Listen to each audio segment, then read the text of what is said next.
Okay, welcome back to Lessons Learned. This is Sherry, and I am today going to give a little tutorial on how to make a custom sewing machine cover for my Janome 6260QC. This is an older machine, it's small, and I have this additional table with it that can be moved in and out, and I want to be able to have a dust cover for it when it's both in this state with this extra table and when it just has its normal drawer here in this area. And I want that to be able to be convertible, you might say, to where when this is in place, then there will be a flap that goes up, and when this is not in place, it will go all the way down. Or also when this is in place, it will just lay across here. It is the type, what I've decided to do is the type that just goes over the front to the back, and then there's some sort of closure here on the side, whether it be ties, ribbons, whatever. So let me show you a little bit about the items that I acquired to be able to do this. I got a craft size piece of dream cotton. I got 2/3 of a yard of these fabrics that are sewing themed, and then I also had this in my stash of red and whites for the red and white quilt that I'm working on right now, but it does have a little black line in it, so I can't really use that for my two-color quilt. So I'm going to use that as my binding trim around the edges of the sewing machine dust cover. I also have some red and black thread that I picked up and some snaps, and then also not shown here is some 3/4 of an inch elastic. So let's get started. We're going to go ahead first and take our two main fabrics and quilt them. Okay, so here's my quilted piece, and I did 1-inch straight line quilting with my walking foot on the machine and the guide set at 1 inch. And I allowed extra, so now at this point I've already trimmed down to what I need. The machine measurement that I made is 16 in the length here, and then the longest, the tallest part of it is 12. So there's 12, I'm counting 12 on each side, and then this 5 inches. So the entire measurement around with a 1/2 inch seam allowance will be 17 by 30. So I'll be able to sew a 1/2 inch seam all the way around to get this to the size that it needs to be.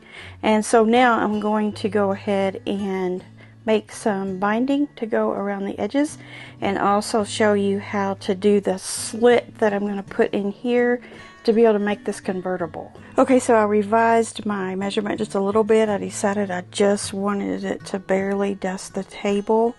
By the time I get the binding on there, it will be just right on the table without any ruffling up onto the table like this. I didn't want it to be like that. So now what I need to do is I need to figure out a place to cut a slit for when this extension table is on here. So I'm going to slide this in here and hopefully be able to show you what I'm thinking. So I've got it down here, and I want to make the cut right along this. So I've got my length here like this, and I'm going to fold this up and make a slit here. And my binding is actually going to go all the way around and then up the slit and back down the slit and around to have a complete finished edge. And then I'll also need that slit on the other side as well. So let me show you that. Okay, so here is the slit that I cut.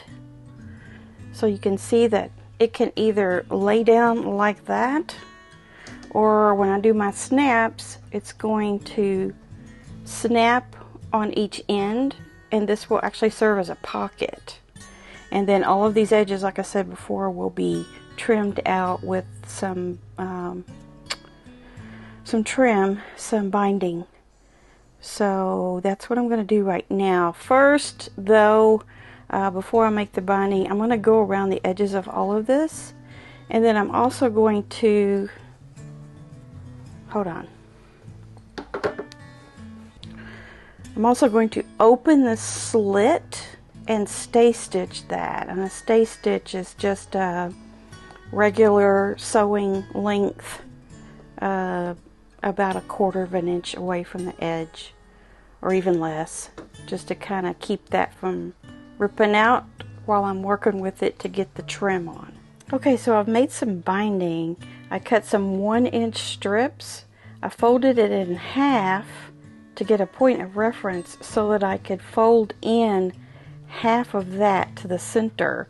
And then this raw edge I'm going to sew directly onto the cover here on the right side. And I'm going to start up here on the top. It'd probably be less likely to be seen if it was somewhere along this long edge and not on the front pieces where it could be seen. Okay, so here I'm approaching a corner right before I get to the slit area, and you want to do this the same way you do any of your normal quilt binding corners. You just go to the 1/4 inch from that corner and sew off of it and do your normal turn and then back up. So I've sewn off the edge and actually removed it from the machine, and then just like you would normally do on your quilt binding is you would make that miter there. Of course, it'll be neater when I get it under there. And then just start sewing up again towards this part. When I get here, I'll show you something else. So here I am, almost to that little area right here where we're going to stretch this straight and keep going with our binding. So what you have to remember is you have all this extra material over here. So you want to kind of fold it over in such a way that it's not going to bunch up under your needle. So you're just going to want to hit it right at that 1/4 inch area and just keep moving. But eventually this will just be one straight piece, and you'll have to ease in these back areas here. Okay, so here we are with all our binding attached. Now, if you remember, on this 1-inch binding, I only ironed over one side of it to the center, which is about 1/4 of an inch. So that remains, and as we pull this over, it's going to create a really fine looking skinny binding. It's very skinny. So the reason why I chose to do that and to do a single binding like that is for this reason right here, that when we get ready to fold this over and finish it over, you're not going to have a lot of bulk back there. It's going to look something like that. Okay, so let me go ahead and sew this down. You could do it by hand if you felt like it. You didn't want any more stitches to show on the front. But I think what I'm going to do is change to my red thread and just run a line of top stitching through all of that. And I probably could just hit it right in the middle, and I would catch all of that, and it would look fine. So let's see how that looks. And then the corners as well, even with the single binding, it's going to work out perfectly, just like it does when you do a double folded binding. So let's get to that.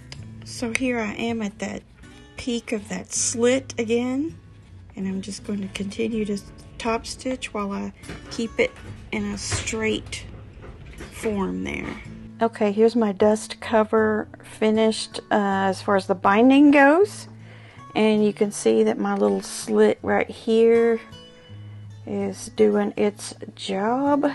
And then let me show you what versatility you have with this. First of all, it can be like this and sit on there like that. Or you can fold this up, and I'm going to install some snaps here. That's one of my next steps. And this could actually go back on. Let me show you that.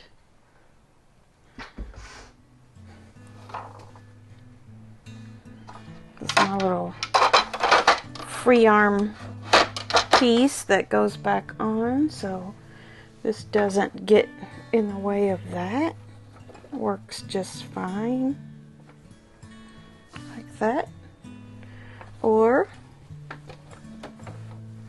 you want to take this off and use your extension. Put this up here. Stick that on. And then while you're not using it, but you're still using your extension on your project, you can let it be like this. It can just sit like that. Or you can snap this up and have your little pockets on the front and the back. So I have two more things to do. Install the snaps, and then also I'm going to install a piece of elastic here that's covered in either some of the fabric or the main fabrics, or one of these, the inside, or this, I'm not sure.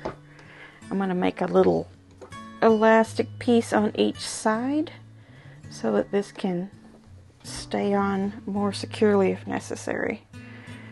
Okay, so hang on.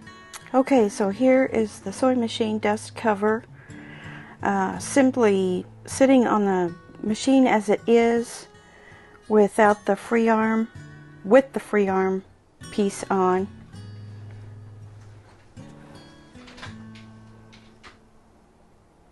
Here it is with the extension table on and the pockets down. And here you see I have my black snaps installed, and I have that snapped up to create this pocket where you can put some lightweight notions in there on the front and on the back. So here I'm at the retreat, and I've decided to finish up this cover by putting the side pieces on there with the elastic. I used 3/4 inch elastic and covered it with that binding material. And here's the other one on the other side. That one I had to make a little bit shorter. I just attached it to the binding from the inside. Made a little casing to put the elastic in, and it'll stretch right over top of the machine. So there it is.